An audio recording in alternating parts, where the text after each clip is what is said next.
Tensions in the Middle East are rising rapidly as the conflict between Iran, the United States, and Israel continues to escalate. According to Reuters, the United States and Israel have launched the most intense airstrikes yet on Iran, marking the heaviest day of attacks since the war began. US officials say waves of fighter jets and bombers struck multiple targets across Iran.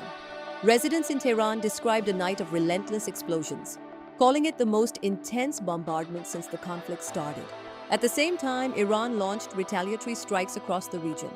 Missiles and drones were fired towards several US military installations in the Middle East, including bases in Qatar, Iraq, the United Arab Emirates, and Bahrain.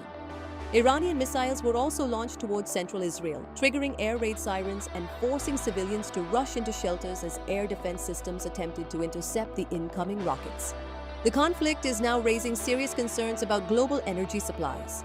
Iran's Revolutionary Guard has warned it could block oil shipments from the Persian Gulf if US and Israeli attacks continue. This would threaten traffic through the Strait of Hormuz, one of the most critical oil routes in the world. Despite the escalation, global financial markets appear to believe the war may end sooner than expected. Oil prices, which briefly surged to nearly $120 per barrel, later dropped below $90 after US President Donald Trump suggested the conflict could conclude quickly. However, fighting on the ground continues to intensify. Iranian officials say they are not seeking a ceasefire and insist that Tehran will determine when the war ends.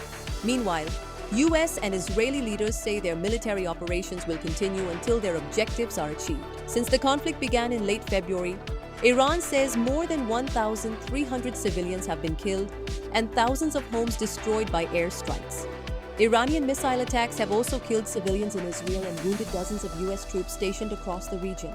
As both sides continue exchanging strikes, tensions across the Middle East remain extremely high, raising fears that the conflict could expand into a wider regional war.